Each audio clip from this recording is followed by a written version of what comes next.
Kaya raw ho tinanggal ni President Bongbong Marcos itong si former Department of Finance Benjamin Diokno. It is because nagkaroon na daw sila ng lamat sa issue ng price ceiling noong nakaraang taon. Talaga nga namang ang i-issue, ano?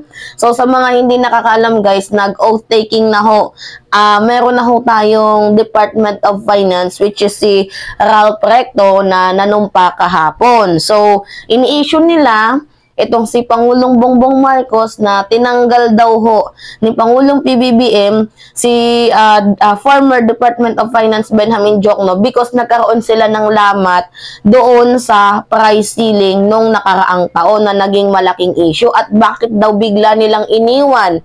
Bigla daw hong iniwan ni President Bongbong Marcos sa ere itong si former Department of Finance Benjamin Diokno. So ganito yan guys, papaliwanag ko sa inyo. Inalok ho ni President Bongbong Marcos itong si former Department of Finance DOF Benjamin Diokno na pamunuan itong Maharlika Investment Fund kasi alam nyo naman na big profile itong MIF and we need a person na fit para i-handle itong malaking corporation na to. But nirefuse ho ni tinanggihan ni former DOF Benjamin Diokno. Alam naman kasi ni Benjamin Diokno na magkakaroon na guys ng significant changes diyan sa sa DOF. Pero nung inalok ho ni President PBBM, hindi naman ho nagkulang guys ang ating presidente kasi magaling na tao. Itong si former DOF Benjamin Diokno, biruin mo ba naman nung panahon ng pandemonyo, talagang in-uplift niya tayo. So, tinanggihan ni former DOF ang alok ni President PBBM. So, bakit ho tumanggi itong si former DOF Benjamin Diokno? Dahil sa kadahilanan daw na hindi niya daw yun yung kanya expert. So, hindi niya daw yon cup of tea. Pero naman para sa akin guys, alam kong kaya niya. Yun nga lang talaga, pa-resign na talaga itong si Benjamin Diokno dahil gusto niya nang magkaroon ng family time. Tumatanda na rin ang tao. So, gusto niya nang mag-resign. Actually nga, dati si Benjamin Diokno, pa-resign na talaga siya. Magre-retired na siya dito sa Bangko Sentral. Pero nung umupo si Pangulong PBBM, pinilit niya, hinatak niya itong si former Department of Finance Benjamin Diokno. Pero dahil nga sa hindi makatanggi itong si former DOF Benjamin Diokno, abay pumayag siya na paglingkuran ng ating presidente. At sabi pa nga mismo ng ating presidente, isa sa pinakamahusay at pinakamagaling sa talaan ng Pilipinas itong si Benjamin Diokno pagdating sa ekonomiya. So, yun po yun guys. So, huwag kayong ma-issue. Na-settled na ho yung hindi nila pagkakaintindihan dito sa price ceiling na nung nakaraang taon yun ho yung naging chika boom boom.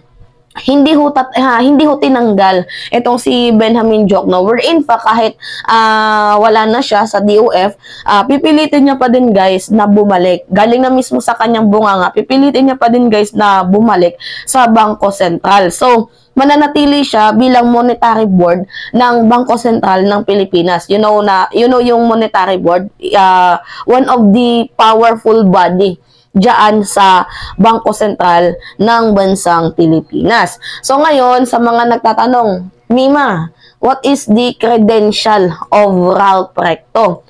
Si Ralph Recto naman, yung bagong DOF natin ngayon na pinili ni Pangulong PBBM is naging former NEDA director and naging VAT author din siya. And no wonder kung bakit siya pinili ni Pangulong PBBM dahil nagkatrabaho na pala sila nito noon before. Nagkatrabaho na sila at nakita ni Pangulong PBBM na mahusay siya sa kanyang ginagampanang trabaho. So, ito yung kagandahan dito. Kasi nakatrabaho na ni Pangulong PBBM, kabisado niya na. So, meron siyang knowledge about dito sa taong ito. So, hindi na din natin dapat guys pagdudahan ng pinili ng presidente. Kasi unang-una, tiningnan na yan ng presidente yung credential. 'Di ba? yung credential ng isang tao, kung may issue ba to, kung magaling ba to, kung ano yung kaya nitong ilapag sa isang hapagkainan, kung ano yung kaya niyang iambag para sa ating bayan. So, presidente natin yan, guys. We need to trust our president kasi kung sakaling pumalpak man yan, wala na yung kasalanan dito, kasalanan niya ng presidente. 'Di ba?